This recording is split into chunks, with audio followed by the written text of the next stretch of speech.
Hola, buen día, buena tarde, buena noche, depende de la hora que nos esté viendo. Soy Carlos Manuel Juárez, periodista de Elefante Blanco. Este 2024 ya ha iniciado. Antes que nada, les deseamos que este año sea próspero, bondadoso y con mucha salud para todos que nos han seguido durante estos 2 años, casi 3, de este medio de información en Tamaulipas. Pero este año también se vive ya un clima social en torno al proceso electoral concurrente que se vive en México. Este 2024, la población mexicana elegirá presidente o presidenta de la República, los integrantes del Congreso de la Unión, es decir, diputados federales y senadores, pero a nivel local se elegirán también las 36 personas que ocuparán las curules del Congreso de Tamaulipas y las personas que elegirán los puestos de mando en los ayuntamientos, en los 43 ayuntamientos, es decir, alcaldes, alcaldesas, regidores, síndicos. Para hablar de este tema, hoy platicamos con el consejero presidente del Instituto Electoral de Tamaulipas, el licenciado Juan José Ramos Charre, quien tiene una amplia experiencia en el tema electoral y que ya tiene años. Primero ocupó cargos en el INE, y ahora está a cargo de esta elección concurrente, una elección histórica, y que por eso estamos platicando con él. ¿Cómo está, licenciado? ¿Qué tal, Carlos? ¿Cómo estás? Muchas gracias a ti. Por supuesto, la oportunidad también de tener contacto con tu audiencia a través de este importante medio, Elefante Blanco. Y aprovecho, por supuesto, para saludar y desear un excelente año a ti, a tu equipo, por supuesto, y a toda la audiencia. Que sea lleno y repleto de bendiciones, de prosperidad. Y también, por supuesto, me uno a los festejos del pronto tercer aniversario de tu medio. Muchas gracias. No, gracias por la entrevista, licenciado. Es un reto importante. Usted, como lo mencionaba, y quiero abrir con esto, usted tiene una trayectoria en el tema de organizar elecciones, procesos limpios, y eso de entrada ha permitido que el Instituto Electoral de Tamaulipas circule por digamos, como dice ese dicho, impoluto dentro de lo mucho que se ha podido decir de los órganos electorales, ¿no? ¿Cómo se siente en este reto que ya tiene tiempo en este cargo, pero que enfrenta ahora un nuevo reto en este 2024? Claro, bueno, primero que nada, quiero comentarte que en nuestro país las elecciones, y Tamaulipas no es la excepción, es producto de un amplio esfuerzo colectivo. Hay quien afirma que el ejercicio cívico más importante que se realiza en este país por su magnitud es justo la celebración de los procesos electorales. Por ello, agradezco por supuesto tus palabras hacia la trayectoria de tu servidor, un poco más de 20 años dedicándonos al quehacer de las elecciones en nuestro estado, en nuestro distrito, en nuestro municipio. Pero yo te quiero hablar hoy del Instituto Electoral de Tamaulipas, una institución que tiene más de 28 años, que estamos organizando nuestro 13º proceso electoral sin que tengamos, y creo que no es un asunto menor, ninguna elección que se haya anulado en nuestra historia, y también de un equipo conformado por un Consejo General integrado por 7 consejeras y consejeros electorales. Estamos en la tercera generación de consejeras y consejeros designados por el Instituto Nacional Electoral, y también de un equipo de 148 colaboradoras y colaboradores que día a día, con la camisa bien puesta de la autonomía, de la independencia, de la imparcialidad sobre todo, hacen posible la realización de los procesos electorales. No quiero tampoco dejar de resaltar que las elecciones en nuestro país son posibles gracias, entre otras cosas, a que el 4 de febrero habrán de instalarse para Tamaulipas 65 consejos municipales y distritales, integrados por 650 consejeras y consejeros electorales, y además, por supuesto, de un ejército importantísimo de tamaulipecas y tamaulipecos, nacidos entre los meses de marzo y abril, que habrán de disponerse a instalar un poco más de 4.900 mesas directivas de casilla. Eso es lo que hace realmente posible el que se celebren elecciones en nuestro país con estándares democráticos, justo, más allá de las personas que transitoriamente tenemos la altísima responsabilidad de encarnar y de dirigir el instituto por un periodo de 7 años, como es mi caso. Así que el reconocimiento es, por supuesto, para las y los tamaulipecos, que además, en el último proceso electoral, la elección del gobernador del Estado, la gubernatura del Estado, pues dieron una importante muestra de su vocación democrática, participando con el mayor porcentaje en comparación con otras entidades. Un universo de gente, de formas de pensar, sin embargo, la conducción de lo que es la organización de una elección, de lo que implica la responsabilidad de tanto a nivel del consejo, pero también de los que están ese día, la jornada de votación, cuidar que se lleve, es una responsabilidad bastante alta. ¿Cómo ha permeado esta responsabilidad ciudadana? Digamos, ¿cómo lo ve usted justo como lo decía ahora, con la referencia de que la elección pasada quedó como un antecedente a nivel nacional, ¿no? Por el tamaño de votación, por inclusive el tema de que el instituto manejó el programa de resultados preliminares, que vaya, sí es pues un ejemplo del reto que ya pasó, pero también en el que viene en este año. A ver, nuestro país, a partir de la reforma del 2014, inició un proceso serio, profundo, de profesionalización de sus autoridades electorales en torno a un sistema nacional en cuya cabeza y rectoría se encuentra el Consejo General del Instituto Nacional Electoral, vaya, donde hoy los procesos electorales locales se realizan con los mismos estándares que los procesos electorales federales. Hasta antes de 2014 disponíamos de un Instituto Federal Electoral, no solo con un reconocimiento y un prestigio al interior de nuestro país, sino también hacia el exterior. Y se apreciaba antes de la reforma de 2014 una asimetría entre los parámetros y los estándares en cómo se organizan los procesos o se organizaban los procesos federales con relación a los procesos locales. Hoy en día, a partir de la reforma electoral, hay una estandarización de procesos y muchas de las actividades que actualmente realizamos los institutos estatales electorales, también denominados organismos públicos locales electorales, parten o se basan en documentos rectores emitidos por el Instituto Nacional Electoral. Tú señalaste uno ahorita, por ejemplo, el programa de resultados electorales preliminares. No hay una sola actividad del PREP, sea organizado por el Instituto Electoral o por un tercero, es decir, una empresa que profesionalmente se dedica a eso. No hay una sola actividad que no sea supervisada por el Instituto Nacional Electoral. Y una apuesta muy importante que hicimos en el Instituto Electoral de Tamaulipas a partir del año 2020 es justo realizar nuestro propio programa de resultados electorales preliminares, lo cual nos ha permitido en 3 procesos electorales abaratar el costo de las elecciones, que creo que es un objetivo y una meta compartida por quienes integramos el Instituto Electoral, y también, por supuesto, una demanda muy sentida y además que se entiende por parte del electorado. Hoy el PREP del 2024 tendrá un costo de 14.800.000 pesos y estoy seguro que no hay un solo estado donde el PREP lo realice una empresa, un tercero, que tenga ese costo del programa de resultados electorales preliminares, ¿sí?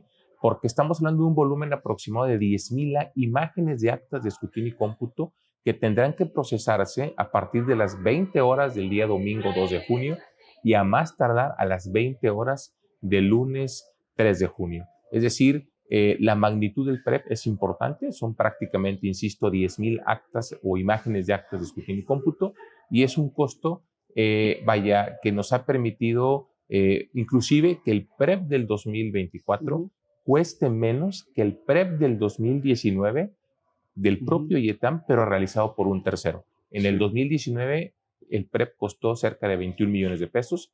Hoy, 5 años después, con una inflación acumulada arriba del 20%, nos está costando prácticamente 7 millones menos, justamente. Un esfuerzo bastante interesante. ¿Qué conlleva, es decir, en números, ya empezamos a hablar de números, la elección concurrente a nivel estatal, qué conlleva? ¿Cuántos cargos son los que se van a elegir? Claro. A ver, hablamos mucho del tema de la concurrencia en los procesos electorales Y ese es, creo que también uno de los efectos de la reforma electoral del 2014. A ver, ¿qué se decía anteriormente? Anteriormente la ciudadanía se quejaba porque un año teníamos elección y al año siguiente Sí. también, justamente. Hoy nuestro país vive un proceso pleno de concurrencia de procesos electorales. Ciertamente no se ha logrado, como es el caso de Tamaulipas, el que la elección a la gubernatura esté emparejada con alguna otra elección de carácter local o inclusive de carácter federal, pero se ha avanzado considerablemente a nivel nacional en ese tema. De hecho, recientemente el estado de Oaxaca emitió una reforma electoral a su marco normativo interno que permite en el corto plazo que la elección a la gubernatura del estado se celebre en la misma fecha de una elección federal, justamente. Ok. A ver, esto evidentemente conlleva beneficios importantes Sí. para el erario público, definitivamente. No es lo mismo un año electoral a un año que no sea electoral en términos del requerimientos de recursos públicos como Sí. tal. Ahora bien, Tamaulipas está en su tercer proceso electoral concurrente. La primera elección fue en 2018, donde en Tamaulipas, además de la presidencia, senadurías y diputaciones, se eligió a las presidencias municipales. Sí. Un año después tuvimos una elección solo de carácter local en 2019 con las diputaciones locales. Sí. En 2021, nuevamente en un proceso electoral concurrente, el segundo, las diputaciones federales, más aparte las presidencias municipales y las diputaciones del Congreso del Estado. 22, año electoral de renovación de la gubernatura del Estado. Y 2024, tercer proceso electoral concurrente, el más grande, en términos operativos, Sí. el número de cargos, elección popular a renovarse. Hay 8 gubernaturas y una jefatura de gobierno a renovarse. Hay 1,088 diputaciones locales en todo el país. Hay 1,803 presidencias municipales que van a renovarse. Un poco más de 1,900 regidurías de mayoría relativa. Hay 7,554 sindicaturas, perdón, de mayoría relativa, casi 1,900, 7,554 regidurías de mayoría, 6,600 regidurías de representación proporcional. Estamos hablando, para poder dimensionar, que no hay una sola entidad en nuestro país que no tenga al menos una elección de carácter local, justamente. Sí. ¿Sí? El que menos tiene es una, o el ayuntamiento, o una diputación local, justo. De ahí en fuera, todas las entidades, todas sin excepción, Tamaulipas, participa con 2 elecciones locales. En Tamaulipas vamos a renovar 541 cargos de elección popular. Ya comentaste en la introducción que realizaste a este programa, que se renueva en su totalidad el Congreso del Estado, es decir, 22 diputaciones de mayoría relativa, 14 diputaciones por el principio de representación proporcional, y a nivel municipal, que es, en mi opinión, una de las elecciones mucho más compleja porque implica el que se movilice toda no solo la estructura de la autoridad electoral a nivel estatal, sino también el que se movilicen todas las estructuras partidistas en los seccionales, en todos los municipios. A nivel municipal vamos a renovar las 43 presidencias municipales, las 57 sindicaturas, se van a renovar 269 regidurías de mayoría relativa y 136 regidurías de representación proporcional, para dar un total de 541 cargos solo de carácter local en Tamaulipas.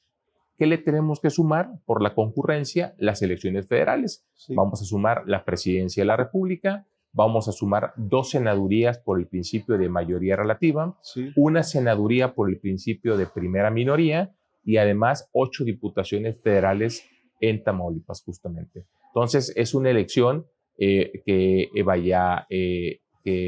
en términos del número de cargos de elección popular es la más importante, más de 20,286 cargos a nivel nacional. Es también la más importante en términos del número de electores que van a estar inscritos en la lista nominal de electores. Y que, por cierto, aprovecho para comentar, el próximo 22 de enero vencen los plazos para la actualización del padrón electoral y la lista nominal de electores. Estamos a prácticamente nada de que concluya, de que fenezcan los plazos, y es muy importante de que las y los ciudadanos verifiquen el estatus de su credencial de elector, puesto que la credencial es la llave de la democracia. Sin la credencial de elector nadie puede sufragar, ¿no? Entonces, las y los tamaulipecos, el domingo 2 de junio, vamos a recibir 5 boletas en cada una de las, una por cada una de las 5 elecciones que van a renovarse, y eso ya nos habla de que tendremos una jornada electoral que será muy larga. Habrá de comenzar la recepción de la votación a partir de las 8 de la mañana. Las casillas cerrará la votación a partir de las 18 horas, justamente, pero pues seguirán las y los funcionarios de casilla en las actividades propias del escrutinio y cómputo de la votación. Y al tratarse de 5 elecciones, luego entonces las actividades habrán de prolongarse seguramente el resto de la noche, primeras horas del día lunes 3 de junio. Esta elección, este proceso electoral empezó con algo que pronto fue polémico, pero quisiera que nos hablara el tema del presupuesto. Sí, Tuvo claro. más, voy a tener justo ahora la cifra exacta. El presupuesto que se aprobó fue de 565.956.910 pesos con 96 centavos. Ese fue el presupuesto que les aprobó el Congreso de Tamaulipas. ¿Ustedes habían pedido un poquito más? Sí, a ver, nosotros solicitamos, por principio creo que es importante hablar de cómo el proceso de presupuestación inicia usualmente en junio del año anterior, con la emisión de los criterios por parte de la Secretaría de Finanzas, justo. Nosotros entre los meses de julio y agosto trabajamos en la integración de lo que se conoce como un anteproyecto de presupuesto, que en el caso del IETAM fue aprobado en el mes de septiembre del 2023 por un importe de 756 millones. Eso fue lo que inicialmente se solicitó a el Congreso del Estado como presupuesto para el ejercicio fiscal 2024. De esos 756 millones de pesos, hay un componente, vamos a imaginar que es un pastel dividido en 3 porciones, ¿sí? Una primera porción corresponde al financiamiento público de los partidos políticos, el cual tiene el carácter de irreductible, es decir, obedece su cálculo a una fórmula constitucionalmente prevista, y además es indisponible, es decir, la autoridad electoral no puede desviar esos recursos a aplicarlos a algún otro gasto corriente o gasto de proceso electoral. Se solicitaron 263.822.000 pesos, lo que corresponde al 35%.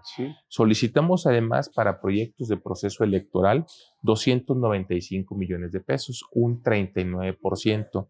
Y finalmente, como gasto operativo de la institución, como gasto corriente, es decir, lo que se necesita para que cualquier institución y oficina pública pueda dar servicio los 365 días del año, solicitamos 196 millones de pesos, es decir, un 26%.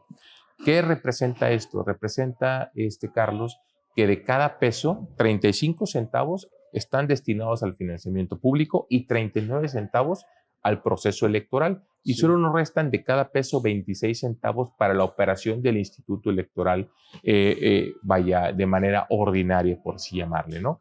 Como bien refieres, hacia la primer quincena de diciembre, el Honorable Congreso del Estado de Tamaulipas aprobó el presupuesto para el Estado de 2024 y determinó el presupuesto de la institución en el orden de los 565, prácticamente 566 millones de pesos. Estamos trabajando actualmente en el Instituto Electoral en la identificación justo de en qué rubros tendremos que aplicar ajustes en el cumplimiento de metas, ajustes en la contratación de personal, ajustes en cuanto a la duración de los contratos y sobre todo a la cantidad de personas, ¿sí? Para poder absorber y amortizar o con el menor riesgo posible, justo, el ajuste al presupuesto del instituto. Y también, por supuesto, en su oportunidad, habremos de, si así se requiere, seguramente así será, por supuesto, habremos también de, tocar las puertas de la Secretaría de Finanzas para plantear las necesidades de ampliación presupuestal. No olvidemos que organizar elecciones en nuestro país aún es una función del Estado. Sí, ciertamente a partir de 1990, una función que se deposita en órganos constitucionales de carácter autónomo, independientes, imparciales, pero no dejamos de prestar un servicio público, no dejamos tampoco de organizar las elecciones como ente público como tal, y por eso digo que es una importante función del Estado, que además creo yo que ha dado resultados, exitosos. Ya comentaba, en 13 procesos electorales en nuestra historia, no tenemos una sola elección anulada. Tamaulipas es de las pocas entidades que ha vivido, en los últimos tiempos, 2 alternancias sin mayor, pérdida de legitimidad democrática de quienes han resultado electos, prácticamente sin ningún conflicto postelectoral. Yo creo que difícilmente las y los tamaulipecos recordamos en el pasado próximo, situaciones donde después de una elección tengamos presidencias municipales tomadas, donde tengamos órganos electorales que hayan sido tomados o secuestrados por los militantes o simpatizantes o el electorado, inconforme con cómo se condujo una elección. Y eso es importante, habla por supuesto de un proceso, por un lado, de fortalecimiento de competencias de la autoridad electoral, de un trabajo imparcial, justo, y también, por supuesto, de una vocación democrática del electorado, que aprecia justo el que se realicen elecciones con estándares como los que actualmente corresponden a la elección que se está preparando, la 2024. Un poco nada más para concentrar, ustedes lo que están previendo, un poco y lo comento así porque es raro que usted fue a la Comisión de Finanzas, presupuesto, explicó el presupuesto, y es raro que de pronto se decida, los diputados y diputadas decidan esta reducción sin tener un acuerdo de decir, en dónde puedes bajar tu gasto. Pero también lo que dice usted, el consejero presidente, es interesante ver si la Secretaría de Finanzas, y conforme avance el proceso electoral, haya una ampliación para que pueda garantizarse el trabajo de un instituto que, por lo que nos han dicho, inclusive por lo que refirió al inicio, está buscando desde un principio bajar los costos, como lo que decía el PREP. Claro. Sería interesante ver también que este ejercicio de lo que se llama, a grosso modo, austeridad por parte del, digamos, pues sí, de lo que se hace llamar la cuarta transformación, siempre ha sido algo cuestionable, que esta austeridad se dé con responsabilidad y con acuerdos que se ha analizado. Ya veremos cómo avanza ese tema. Pero para seguir hablando de lo que nos comentaba, se va a organizar esta elección, hay participación ciudadana, hay un sistema de funcionarios preparados específicamente para el proceso.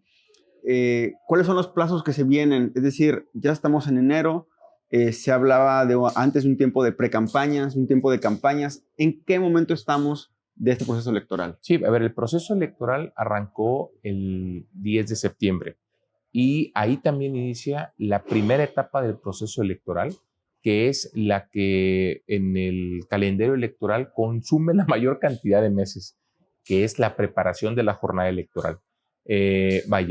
Actualmente estamos en esa etapa de preparación de la jornada electoral y nos permite a la autoridad electoral justamente eso, realizar un conjunto de actividades preparatorias de la jornada electoral, pero también a los partidos políticos les permite, entre otras cosas, realizar durante la etapa de precampaña la definición de quiénes serán sus candidatas y candidatos a cargo de elección popular. Específicamente, estamos a partir del 23 de diciembre en la etapa de precampaña del proceso electoral. Es decir, este espacio de tiempo que permite la ley electoral para que, conforme a los métodos de selección que haya aprobado cada partido político, al interior del propio partido político, por los órganos partidistas, que esto es muy importante señalarlo, porque ningún órgano electoral, ningún instituto electoral define quiénes son las y los candidatos a los distintos cargos de elección popular. Eso le corresponde por completo a los partidos políticos al interior, conforme a sus órganos estatutariamente previstos. De tal suerte que esta etapa inició el 23 de diciembre y concluirá, Carlos, el próximo 21 de enero.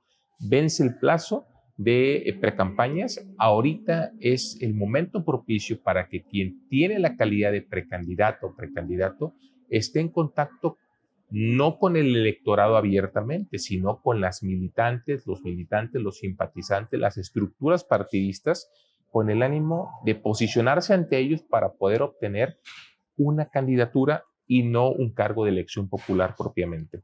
Entonces, aprovecharía para, por supuesto, señalar que es un momento propicio para que los partidos políticos dirijan sus actos al interior de sus estructuras sin afectar la equidad de la competencia. Posteriormente, ¿cuándo inicia, digamos, el registro ya de candidatos? ¿A partir de cuándo es? Claro, la precampaña concluye el 21 de enero y a partir del 22 inicia una etapa que se conoce como de intercampaña. En esta etapa, la autoridad electoral, entre otras cosas, efectúa el registro de las candidaturas. El calendario electoral establece que del 15 al 20 de marzo se efectuará el registro de candidaturas, del 15 al 20 de marzo. Los partidos políticos pueden hacer su registro de candidaturas de manera directa ante los consejos municipales, en el caso de las planillas de ayuntamientos, en el caso de las diputaciones de mayoría, ante los consejos distritales, en el caso de la lista estatal de representación proporcional, ante el Consejo General del IETAM, o en su caso, supletoriamente, todo directamente ante el Consejo General del IETAM. Del 15 al 20 de marzo, entre el 21 de marzo y el 14 de abril, el Instituto Electoral de Tamaulipas estaremos trabajando en la revisión de todos los registros que se hayan presentado para verificar que se cumple con los requisitos de elegibilidad, ¿sí? Que además se cumple con aspectos importantísimos como es la paridad en la postulación de las candidaturas, expresada en términos de horizontal, vertical, los bloques de competitividad, las alternancias de género en el caso de la lista estatal de representación proporcional, que se cumple también con un aspecto muy importante y novedoso, que es de lo más trascendente en este proceso electoral, que es las acciones afirmativas que por primera ocasión se van a aplicar en Tamaulipas, y estaremos aprobando candidaturas seguramente hacia el 14 de abril de este año para iniciar la etapa de campaña el 15 de abril propiamente. Háblenos justo del tema de las acciones afirmativas.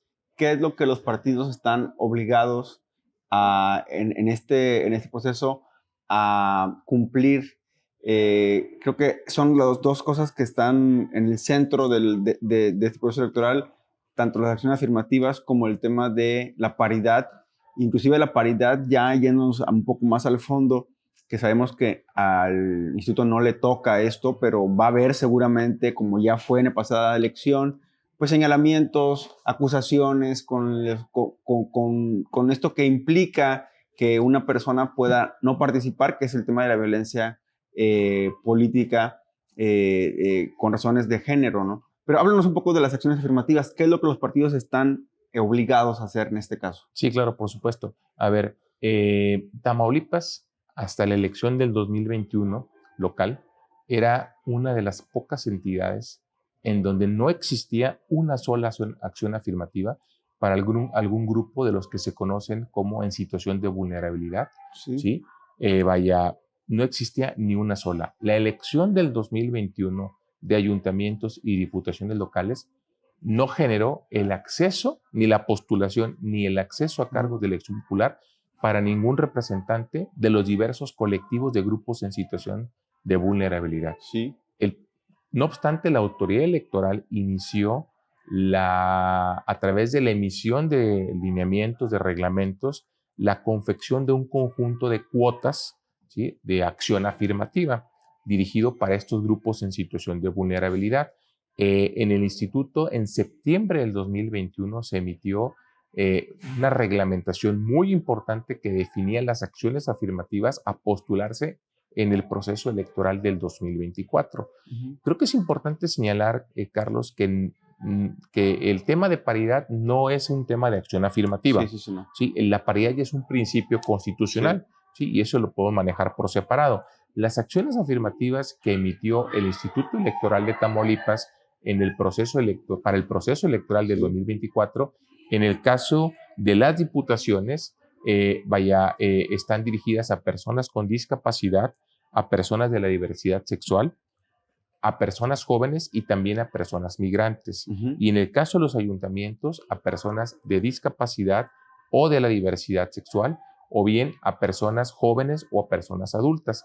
Creo que es importante también señalar que el gobernador del estado, hacia junio del año 2023, envió al Congreso una importante iniciativa en materia de acciones afirmativas para grupos en situación de vulnerabilidad, que permitió la incorporación por primera vez a la ley electoral del estado de Tamaulipas de acciones para grupos específicos. Nosotros a nivel reglamentario no teníamos prevista la postulación a través de la figura migrante, justo. Okay. La ley la contempla, pero en el caso específico de los ayuntamientos, la ley electoral no contemplaba al grupo de jóvenes o personas adultas mayores, y nosotros ya lo traíamos considerado desde 2021, y por un tema de progresividad de derechos o de no regresividad de derechos, se habrá de aplicar en el proceso electoral 2024. De tal suerte que el panorama de las acciones afirmativas es muy venturoso, ¿sí? Garantiza la postulación, que no la ocupación de un cargo electoral, sí la postulación en las diversas planillas. En el caso de las diputaciones, todos los partidos políticos, coaliciones, deben postular para personas con discapacidad una fórmula de mayoría, o si es de representación proporcional, en las primeras 7 posiciones. Okay. Deben postular también para las personas de la diversidad sexual una fórmula de mayoría o en representación proporcional dentro de las primeras 7 posiciones. En el caso de las personas migrantes, solo aplica para la lista estatal de RP, ¿sí? Y tiene que estar en las primeras 7 posiciones.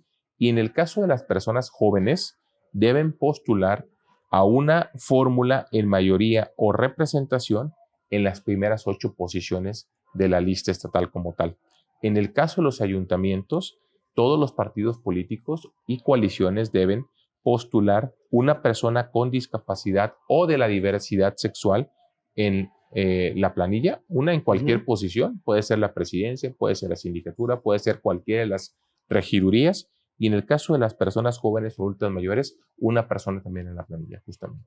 Interesante. Esto, digamos, son cosas, está un poco complejo el término cuotas. A mí me genera, pues, no me agrada mucho, pero pues sí son cantidades, vamos a decirlo así, que tienen que cumplir los partidos, y que es interesante porque sí es también otra, digamos, es la inclusión de otra agenda a las plataformas políticas, que es lo que lo ideal sería eso, que no nada más sean que las personas estén en un espacio, ocupando un espacio, sino que la preocupación, la vulnerabilidad que tienen estas comunidades, pues sea integrada a la visión de una política pública. Específicamente, esto, ¿quién lo va a vigilar? ¿Lo va a vigilar el Consejo en general? Claro. ¿Cómo se va a garantizar de que eso se cumpla? Sí, claro, a ver,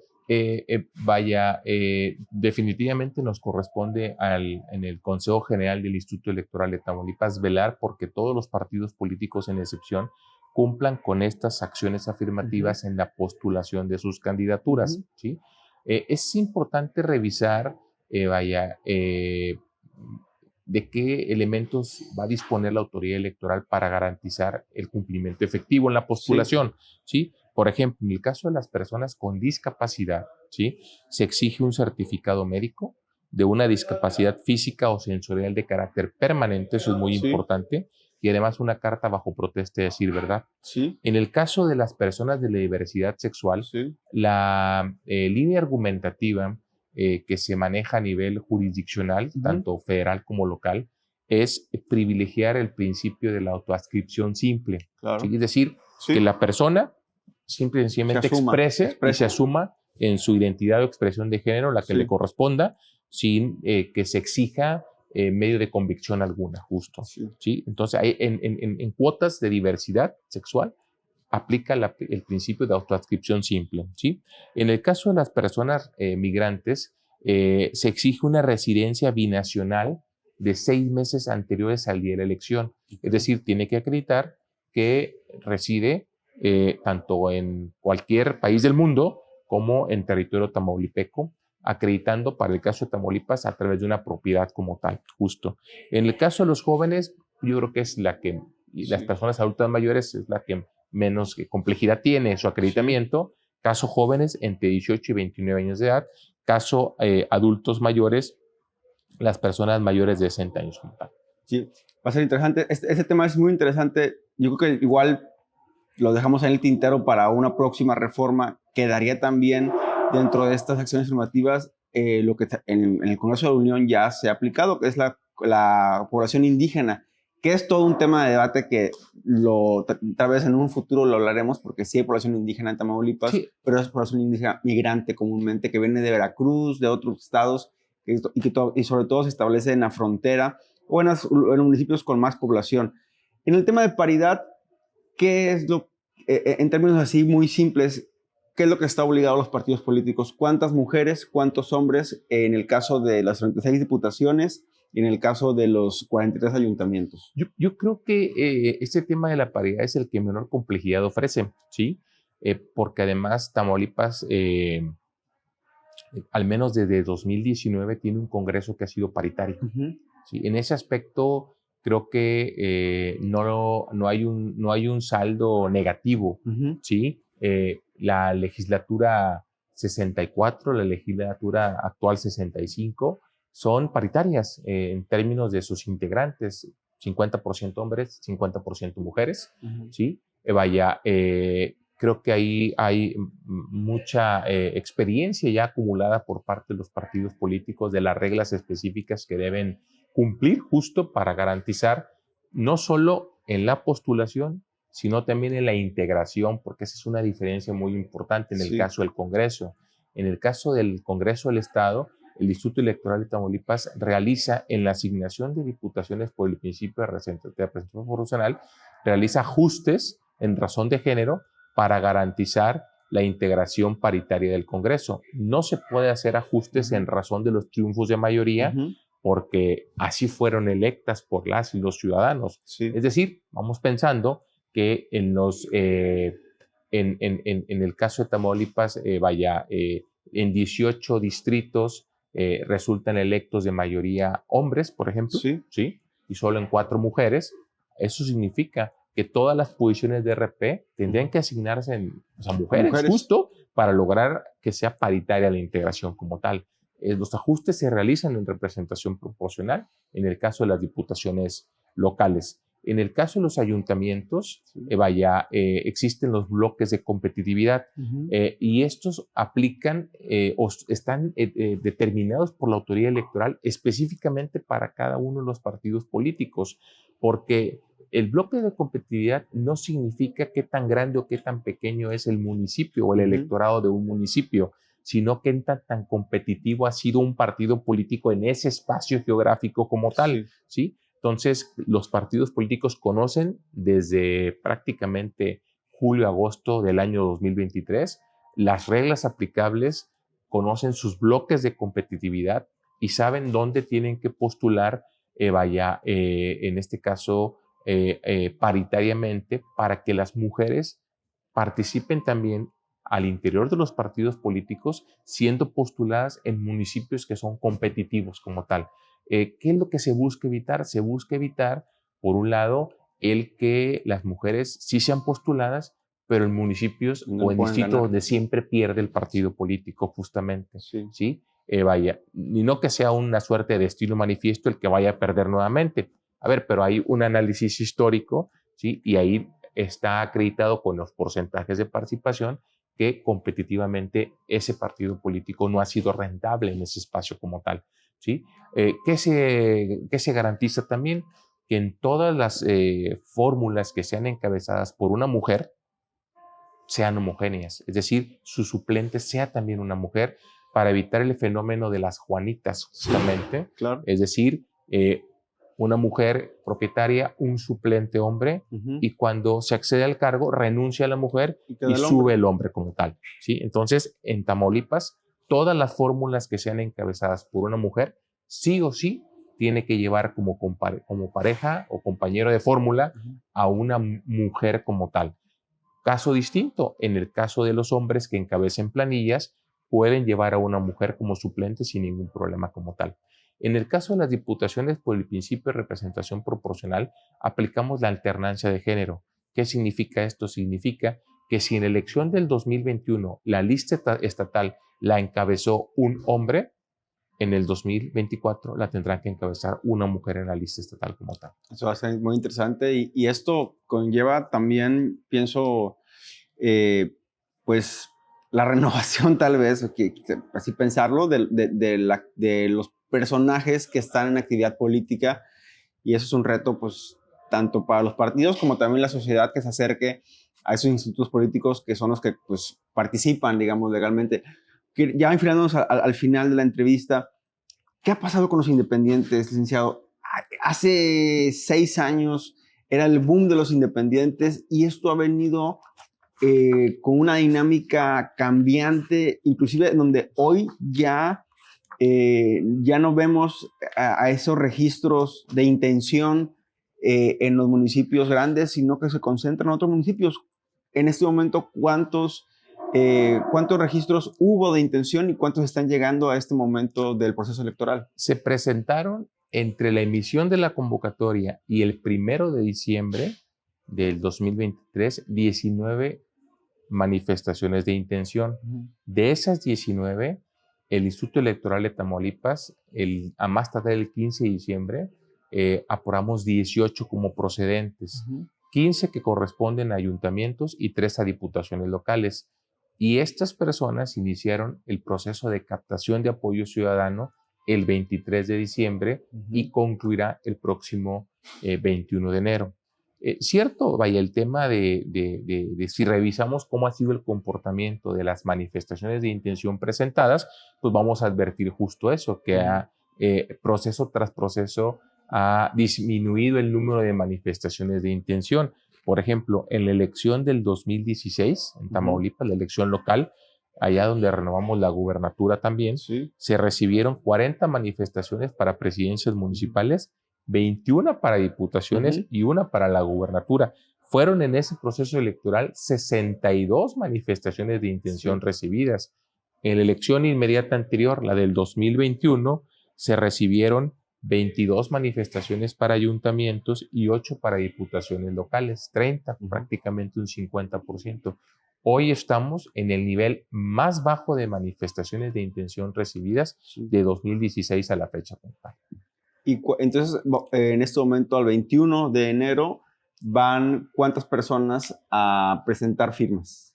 18. 18 personas. 18. Tenemos un caso de una manifestación de intención que se declaró improcedente, que corresponde a una ciudadana que aspira a la candidatura independiente por el municipio de Río Bravo, ¿sí? Y entendemos que tiene un cauce jurisdiccional que está en curso, vaya, pero al momento son 18 tamaulipecos los que tienen autorización por parte del Instituto Electoral de Tamaulipas para estar en contacto con el electorado a fin de obtener el respaldo ciudadano requerido. Recordemos que cada aspirante a una candidatura independiente debe contar con al menos un 3% de los ciudadanos inscritos en la lista nominal de electores de su municipio o su distrito local con corte al 31 de agosto del 2023 en respaldos efectivos captados a través de las aplicaciones del Instituto Nacional Electoral, ¿sí? Entonces, cada uno de ellos está en este momento en contacto con el electorado, pues tratando de obtener las firmas necesarias, justo, ¿no? 15 ayuntamientos y 3 diputaciones como tal. ¿Y se concentra en digamos, en qué ayuntamientos son los que están? No sé si tenga... Sí, traemos en el caso de los ayuntamientos, que el más grande tenemos Reynosa, con un aspirante a una candidatura independiente. El caso de Victoria también tiene aspirantes a candidatura independiente. Tenemos el municipio de Sotolamarina, con 2 aspirantes a candidatura independiente. Y en otros municipios que corresponden a lo que se conoce la zona centro-sur, el altiplano tamaulipeco, traemos aspirantes a candidaturas independientes en los municipios de Yera, justo, donde inclusive ahí es de los pocos municipios que han sido exitosos en términos de candidaturas independientes. Tenemos también en Jomaba y tenemos también en Tula, justamente. Para cerrar, ¿qué les dice primero a las personas que trabajan en el IETAM? Es un reto importante lo que viene, y sobre todo que, ahora sí que aludiendo al dicho de el del personaje que todos los días da una conferencia de prensa de 7 a 10 de la mañana, que dice que hay águilas que cruzan el pantano y no salen manchadas, ¿no? Que el plumaje sale manchado. Parecería, y hasta ahora ha sido así en el YETAM, a pesar de que ha sido un estado que ha pasado por dos transiciones partidistas del Partido Acción Nacional a Morena, que ha tenido bastantes complicaciones, inclusive reconocidas, ¿no? Por usted mismo, inclusive por el órgano electoral federal, por el INE, por el IFE en su momento, de lo complejo del territorio tamaulipeco con el tema de la seguridad, Claro. de salir a las calles.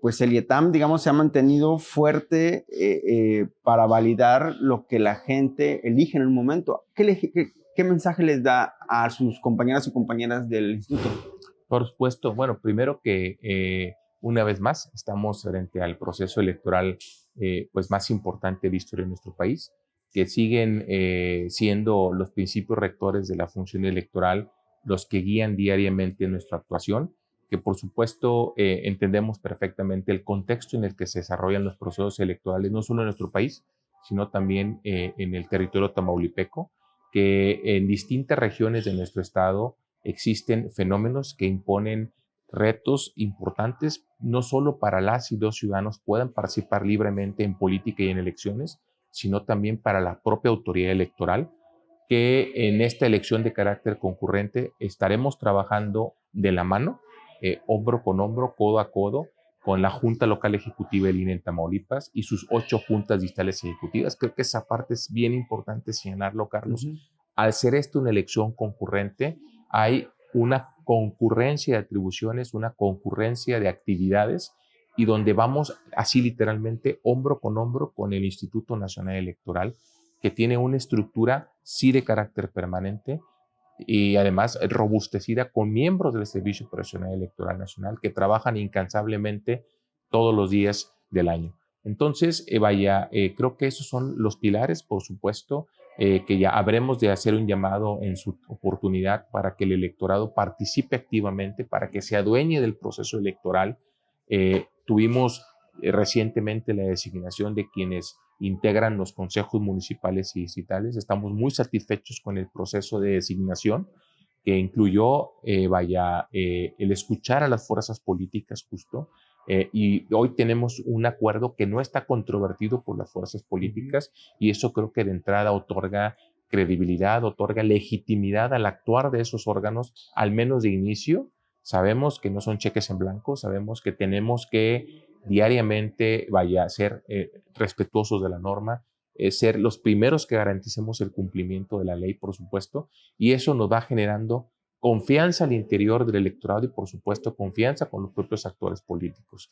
De tal suerte que las y los tamaulipecos deben estar tranquilos de que hay autoridades electorales en nuestro estado, que estamos construyendo el proceso electoral, estamos estableciendo todas las actividades que sean necesarias para que el próximo 2 de junio, sin contratiempo, se instalen 4,926 casillas, es el último corte que tenemos, para que puedan sufragar por los 5 cargos de elección popular. Para cerrar esta pregunta, y es una pregunta tal vez sencilla, pero la gente lo va a querer saber desde ya, ¿va a encontrar la gente una casilla, es decir, una estructura para las 5 votaciones o va a ser 2 instalaciones? ¿Cómo va a ser eso? No, la casilla única es eso, es la misma mesa directiva que va a estar integrada por un presidente o presidenta, por 2 secretarías y por 3 escrutadores justamente, en un mismo local, de un mismo funcionario, en este caso el presidente o presidente de casilla. Cada ciudadano habremos de recibir 5 boletas para dirigirnos a alguna de las mamparas y en ellas poder en secreto, en un solo acto, en cada una de las papeletas elegir la opción política de nuestra preferencia y depositar cada una de las papeletas en la urna que para tal efecto se ha dispuesto.